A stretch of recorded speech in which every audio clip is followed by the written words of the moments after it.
looking at a major home improvement project, it's important to understand the timelines that are involved. So there's really kind of 4 distinct pieces of the puzzle and timelines associated with it.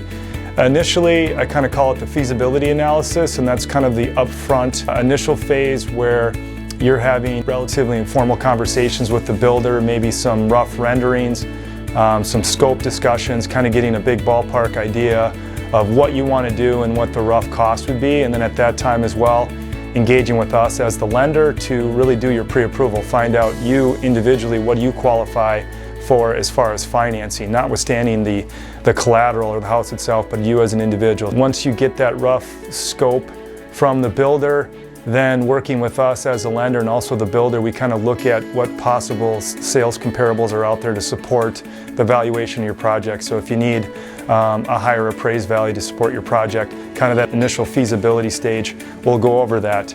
The second stage then is once you kind of pass through stage 1 and you're deciding, hey, this looks good, I'm pre-approved, I qualify for the loan from a payment capacity. The second phase is really to get after it with your builder, really get into the details of the plan, negotiate the contract, go over the blueprints, look at material specifications, really nail down those details. And as soon as those are complete, then we as a lender can take those items and we can work on getting a final as completed appraisal, and that'll be the basis to allow us to put together kind of the credit limit for our construction loan.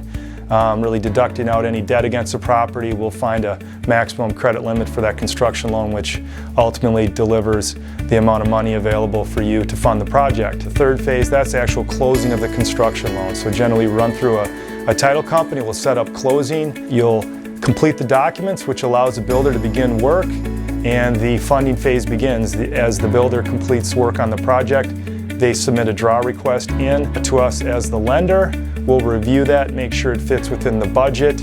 You as a borrower get to sign off on it. The title company's involved, making sure that all of the receipts are available for the work done to make sure people are getting paid correctly. So that process can last 4 to 6 months, depending upon the scope of the project.